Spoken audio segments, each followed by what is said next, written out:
Good morning and welcome to this presentation. The title of my paper is No Place for Little Women. This is Jo's story, a diachronic evolution of the Protofeminist thread in the film adaptations of Louisa May Alcott's novel.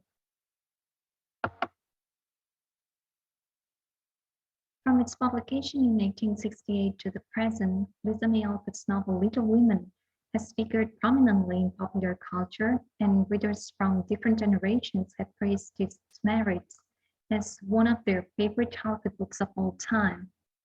By the end of the 19th century, Alcott had become a household name among children, and in the first decades of the 20th century, critical anthologists claimed that Little Women had secured its position as one of the most relevant children's books of the period.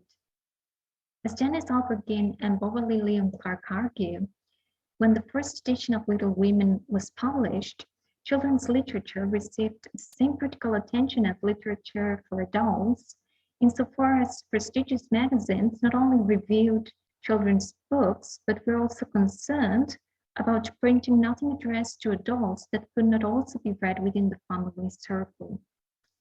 As literary criticism became increasingly professionalized in the first half of the 20th century, academic attention deviated from children's literature and literary works associated with sentimentality, owing to the increasing gap between academic interests and popular culture.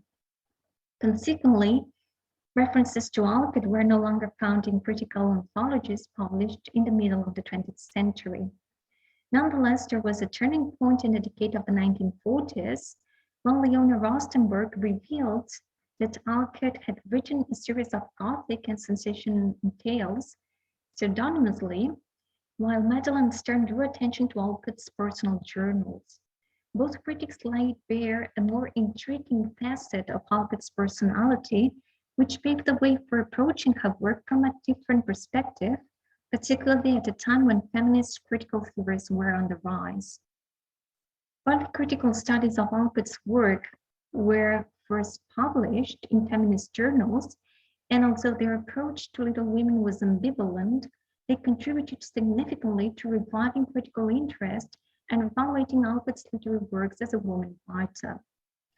Little Women gradually managed to bridge the gap between academic interest and popular acclaim, since it began to be collected in academic anthologies and approached through critical interest, while it retained its status as a popular classic since it has remained a best-selling novel in American literature and has been continuously improved since the publication of its first edition.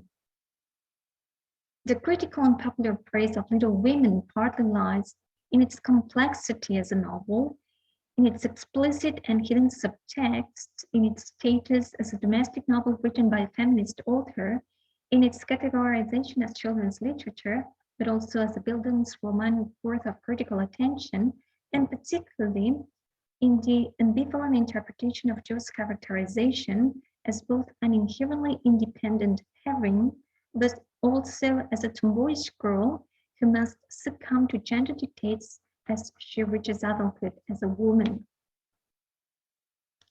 Owing to the complex quality of Little Women, we can ask ourselves different questions, such as why it ever caught the attention of feminist studies, if it has often been considered a children's book or a domestic novel. Then why Alcott's domestic novel has eventually attracted more attention than her sensation and feminist fiction. Then why Jo has attained more critical attention than the rest of Mark's sisters, when Little Women is originally a choral novel in which all the Marx siblings possess artistic qualities, and most importantly, why Jo has mainly been envisioned as a professional woman writer, when in the original novel, she never gives herself much credit and confesses explicitly that she only writes to keep her family afloat. These apparently contradictory subjects contribute to the complexity of the novel and turn it into an organic text that keeps itself alive insofar as it has been amalgamating different readings along the course of its critical reception. A diachronic analysis of the four film adaptations of Alcott's original novel not only reveals its still ongoing popularity, but also gives evidence of its textual transformations, which reflect different critical readings, while it also reveals the direct strategies to attract the attention of contemporary viewers and renew their interest in a 19th century classic of American literature. A quick overview of the posters advertised in the different film adaptations to date already exposes the manner in which Jo has been characterized in each of them. In Greta Gerwig's 2019 film adaptation, Jo is presented as a professional writer whose ambitions take flight over her sister's aspirations. Armstrong's 1994 version gives Jo's aspiring literary ambitions more centrality as Marie and the Marx sisters look at her, since Jo, Alcott's literary alter ego, presides over their actions, even though she's also one of the members of the Marx family. In comparison, Marie Leroy's 1949 romanticized film adaptation underlines the romantic plots that will finally lead all the sisters except Beth to marriage, as Jo is portrayed as joining Laurie, maybe in an attempt to satisfy early readers' demands that Jo should marry Laurie. And then finally, George Cooper's earliest 1933 more austere film version tries to retain the original novel's mood as the choral work in which each sister has her share in their household, although Katharine Hepburn's charisma inevitably drew attention to the detriment of the rest of Marx's sisters. To establish the parameters of the comparative analysis that is to follow, I would like to start by presenting one of the most innovative scenes in Gerwig's recent version, in which Jo discusses copyright laws with her editor in order to compare it with Jo's personal opinions about her own writings in Alcott's original novel. And I'm quoting from the film. Mr. Dashwood, I'll give you $500 now to buy out the copyright. That's the right for reprinting sequels, characters for all the stories. And then Jo says, it sounds like something I want to own. You keep your $500 and I'll keep the copyright. Also, I want 10% of royalties, Mr. Dashwood. If I'm going to sell my hearing into marriage for money, I might as well get some of it. Jo's characterization as a professional woman writer, as her identity overlaps with that of Louisa May Alcott herself, contrasts with Jo's poor opinions about her own writings in the original novel, even to the point that Jo refers to her own writings as rubbish on many occasions throughout Alcott's novel. And when her book is published, Jo states that, and I'm quoting from the novel, she could laugh at her poor little book, thus unveiling that Jo never takes herself for granted as a woman writer. In spite of her literary aspirations as a girl, as she comes of age, Jo leaves behind her lyric tales as she realizes that by writing sensation, and I'm quoting from the novel, she was beginning to desecrate some of the womanless attributes of a woman's character. Following her mother's advice, Jo rather writes mostly for her family, and when father believed she had finally found her style, it is stated that it was her father who sent her pieces much against her will to one of the popular magazines.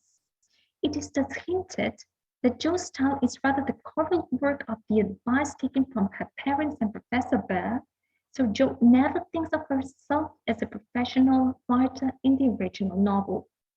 Moreover, the book that Jo manages to publish at the end of all the film versions is described in Alcott's original novel as a poem about her sisters, which Bear interprets as an advertisement whereby she requires his presence and his consequent marriage proposal. Consequently, the opulent domestic discourse in Alcott's original novel and its subversive message stand in sharp contrast with the overt feminist displays and covert domestic content in its most recent film adaptation. As Valerie Anderson explains, Alcott wrote Little Women in response to editor Thomas Niles' request and at her own family's instigations to write a girl's story. Alcott was familiar with contemporary fiction addressed to girls, which was edifying in tone and mostly evangelical in character, and extolled the strength of family ties. Alcott found inspiration for each of the Marx sisters in her own siblings and resorted to her personal journals, which she was obliged to write at the request of her father, Bronson Alcott, philosopher and educationalist, to construct the plot of Little Women. As encouraged by her own father, Alcott also resorted to John Bunyan's Pilgrim's Progress to enact the four little sisters' metaphorical journey from the city of destruction to the celestial city, as Meg, Jo, Amy, and Beth struggle to defeat their weaknesses and strive for perfection. As Alcott herself admitted in her journals, even though she thought her natural ambition was for the lyric style, she confessed that, and I'm quoting, she would always be a wretched victim to the responsible traditions of Concord. Hence, when she concocted the plot of Little Women, Alcott's intention was to write a simple and true story for girls, which leads critic Valerie Anderson to claim that the comfort messages come out of the reader's own interpretations rather than the writer's intent. The thesis that Alcott mostly envisioned Little Women as a domestic novel gains most credibility insofar as, according to Ellen Showalter, Alcott's later novel Bird, published in 1873, was conceived by Alcott as her own feminist rewriting of Little Women. Given the widening gap between Alcott's original intention in writing her novel and its subsequent adaptations, which increasingly attempted discovering its overt feminist messages, a diachronic analysis of the proto-feminist discourse along its film adaptations will give evidence of the transformation of Little Women from an eminently domestic and edifying book for young girls to a film with overt feminist discourses that portrays Jo as a professional woman writer. From a narratological perspective, Greta Gerwig's 2019 film adaptation stands in sharp contrast with its three predecessors. Instead of following a conventional linear structure, it is presented as a series of concatenated analeptic and proleptic scenes that endow this film with hypertextual features, starting in medias res, as Jo is in New York to become a writer and feels obliged to go back to Concord owing to her sister Beth's declining health, a journey that also unleashes her childhood memories of her sisters. The use of Jo's voiceover as a narrator in Armstrong's earlier version is discarded in favor of characters addressing the audience directly, thus breaking the fourth wall effect.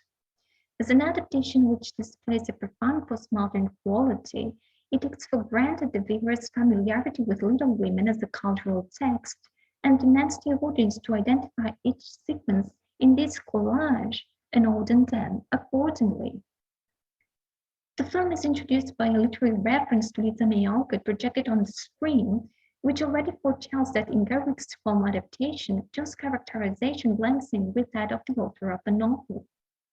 It is also the film version that draws more attention to Jo's literary career, as its circular structure first presents Jo offering some of her tales to Mr. Dashwood, editor of Roberts Brothers, which was Alcott's own publishing house, and finishes with Jo in the printing press holding her published book, which bears the title of Little Women by Josephine Mark, thus blurring the identity between author and character. Jo is first presented as pursuing a literary career in New York instead of playing with her sisters in the parlor of Alcott House. Her outfit is consistently masculinized, and under her skirts, it is shown that she is wearing a pair of trousers. Her burnt dresses, which previous film adaptations ascribed to sitting too close to the earth at home, are now the result of fighting in front of the fireplace, which leads Frederick Burr to exclaim, "You are on fire," a phrase which carries literal and metaphorical connotations, as Jules reads it as referring to her creative genius when she's writing in a vortex, as Alcott used to express in her journals. As Jo is introduced to Burr, she expresses that money is the end of my mercenary existence, thus revealing her role as the breadwinner of the family. Moreover, at night, Joe and Bear give free vent to their energetic temperament, dancing vigorously in taverns and public houses, while they join bohemian artists and musicians. When Bear reads Joe's lyric tales and he shows his disapproval of sensation fiction, she ironically retaliates, asking Bear, "Who made you high priest of what's good and what's bad?" and looks down on his elitism, calling him a pompous blowhard. Gerwig's adaptation is also a significantly self-conscious film insofar as it makes explicit reference to terms used in critical feminist readings, thus revealing its metatextual quality, since Barrett leaves the set of Shakespeare's works at Joe's door with the note that reads, "For the rights are in the attic," in reference to Susan Bouvard and Sandra Gilbert's seminal feminist volume, while when the Marx sisters are performing one of their domestic plays, it is stated that actresses are not fallen women, thus referring to the Victorian female archetype who defied gender dictates and became socially ostracized. Gerwig's film adaptation also exposes the repressed feelings of some of the female characters who have been conventionally considered as more conservative and supporters of a domestic discourse, such as Mommy, Aunt Mark, and particularly Amy. Mommy is revealed as a thoroughly outspoken woman, and her characterization contrasts with the characterization that is given in previous adaptations as a conservative matron. Then when Laurie joins the Mark Girls' performances, Mommy tells him, "You'll have to fight Joe for the male roles or play a girl." And when Jill confesses she sometimes feels so ravaged, Mommy blatantly admits that "you remind me of myself." Likewise, Aunt Mark's conventional admonitions so that the Mark girls marry well find their explanation when in this version, where Aunt Mark is played by Meryl Streep, she warns Jill that no one makes their own way, least of all a woman. Most surprisingly, though, it is Amy who is responsible for uttering one of the most explicitly feminist reflections when Laurie admonishes her for her intention of marrying for money, as she states. "As a woman, there is no way for me to make my own money, not enough to earn a living or to support my family. If I had money, which I don't, that money would belong to my husband the moment we got married. And if we had children, it would be his, not mine. It would be his property. So don't sit there and tell me that marriage isn't an economic proposition, because it is. It may not be for you, but it is most certainly for me." The narratological disposition of the film reinforces these discourses through the disruption of structural linearity, which characterizes earlier film adaptations. Thus, burial precedes next wedding in Gerwig's version, thus establishing an inherent connection between death and marriage. Then, in analogy with Alcott's journals, in which the author explains her reluctance to have Joe marry Laurie and her decision to have Joe marry Bear as a result of the demands of the literary market, in Gerwig's film, Jo herself casts doubts over her heroine getting married at all, since, as Jo states to her editor, and I'm quoting, she says the whole book she doesn't want to marry. This metatextual comment not only contributes to blurring the identities of Jo Mark and Louisa May Alcott, but it is also aimed at explaining to younger audiences that Jo's marriage ultimately responds to literary conventions at the time, since, as Mr. Dashwood retorts to Jo, and I'm quoting, "If you decide to end your delightful book with your having a spinster, no one will buy it."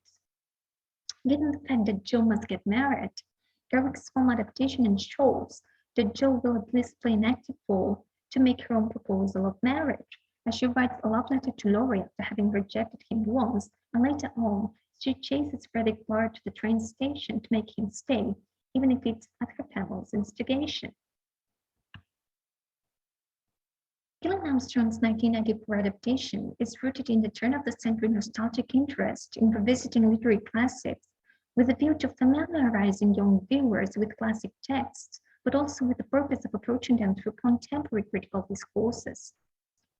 Armstrong's version was released after Alcott's work, and particularly her novel Little Women, had been rediscovered by feminist theories. Throughout this film, critical voices against gender constraints and slavery are raised on behalf of different characters, and literary discourses such as transcendentalism, of which Bronson Alcott was a fervent proponent, are explicitly mentioned. Armstrong's version gives evidence of the self-conscious literary status of Alcott's original novel and begins to hint at Jo as Alcott's double, since in relation to earlier adaptations, Jo's literary career is given more relevance.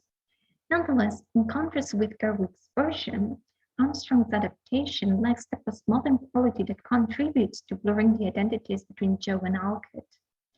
Armstrong rather opts for Jo's voiceover as a narrator, which evokes Alcott's own literary voice as an author making its appearance from time to time in the original novel. In spite of its underlying feminist discourse, its linear structure, in resemblance with earlier adaptations, makes it clear that Jo can only give free bend to her rebellious ways and literary ambitions as long as she is still a girl, as her process of growing up into womanhood puts an end to her literary aspirations. Armstrong's adaptation evokes former adaptations of the text, but incorporates feminist critical readings that explicitly unveil the proto-feminist vein and covert messages in the original text. Each of the Marx sisters, except Beth, is revealed to have a darker side, and scenes that explore it are incorporated in this film, while they remain omitted in earlier film adaptations. Meg releases her ambitions to become a flirting belle in Sally Moffat's coming-out party before Laura explicitly tells her that it reveals a whole new Meg. In order to take revenge for being left at home instead of taking her to the theater, Amy eagerly burns Jo's literary manuscript. Moreover, when Jo and Laurie go skating, Jo willingly ignores her sister until Jo realizes that Amy is on the verge of dying. Conversely, the Marx sisters' outbursts of anger are contracted by physical ordeals that come hand in hand with women's more figurative constraints. Meg sprains her ankle as a result of wearing tiny shoes at the ball. Jo sells her hair to pay for Mommy's journey to Washington. Amy is subjected to physical punishment at school, and Beth contracts scarlet fever and eventually dies. In contrast with early versions, in Armstrong's film adaptation, it is not only Jo, but surprisingly Mommy, who takes the lead for a series of comments which explicitly address the feminist discourse. When Mr. Brooke seems to disapprove of the Marxists being outdoors, Mommy states, "It's my opinion that young girls are no different than boys in their need for exertion. Feminine weakness and fainting spells are the direct results of our confining young girls to the house, bent over their needlework in restrictive corsets."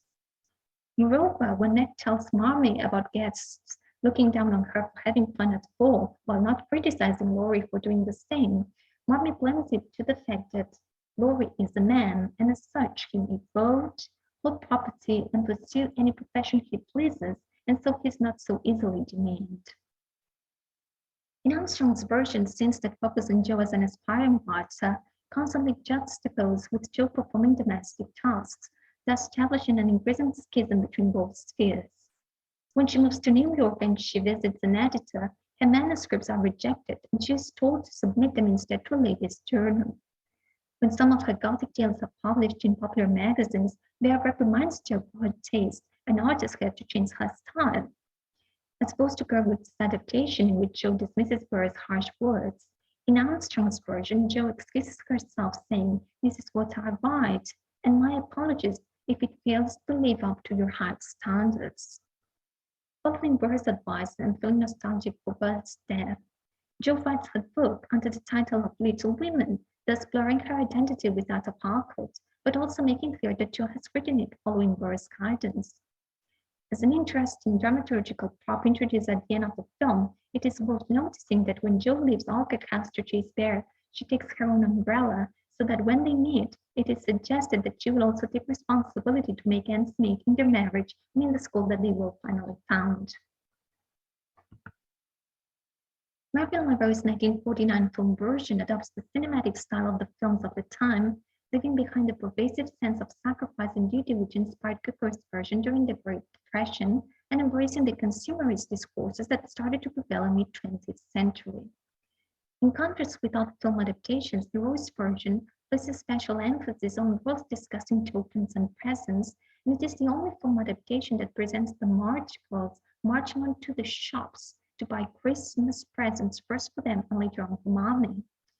The escapist and merry atmosphere that characterizes Leroy's version is revealed through Amy's comic obsession to hold her nose with a bag, with the hope of giving it the perfect shape, which stands in sharp contrast with the austere mood that prevails in Cooper's earlier adaptation. As redolent with discourses of domesticity also prevailing in the early 50s, it is worth noticing that the reason why the Marx sisters must abandon Laurie's role prematurely is due to social prejudices, as the gardeners disapprove of Joe's apparently romantic attachment to well-to-do Laurie. The Rose film adaptation also portrays Jo as recurrently taking part in physical activities as she runs energetically along the way in the opening scene of the film and jumps with dexterity over the fence surrounding her house. She also runs in the woods and along the street as she's being chased by Laurie, thus provoking Ned's strenuous disapproval while she's being courted by Brooke. In comparison with Cooper's earlier version, Jo is presented as a self-confident writer with ambitions to become wealthy and famous with her writings. As opposed to other film adaptations in which Laurie mostly praises Jo's literary work, in the Rose version, Laurie disapproves of Jo spending her time locked up in the garret writing, which can be taken as a clear indication that Jo's literary ambitions stand in sharp contrast with marriage and the life in domesticity that he intends to offer her. Jo's refusal of Laurie's proposal is taken as her decision to give priority to her independent ways and literary aspirations as she travels to New York to pursue her career, although she's not allowed to give up her domestic duties entirely, as she must take care of Mrs. King's children. Jo's aspirations are finally left behind when Beth's health declines, and she feels forced to go back home. Even though she writes her book under the title of My Beth, following Barry's advice, it is suggested that although he comes to visit her and brings her edited book, her publication merely serves as an excuse so that he can propose to her. Jo's fervent literary career appears to come to an end as she finally gives herself willingly to marriage. On this occasion, there is no reference to any school where Bear and Jo can join forces together, and so it is suggested that Jo's marriage to Bear also precludes her aspirations as a professional woman. As Catherine Keller claims, George Cooper's 1933 film adaptation reflects the time of the Great Depression, as in many of the scenes there is an emphasis on frugality, hard time sacrifice, and a nostalgic longing for the past.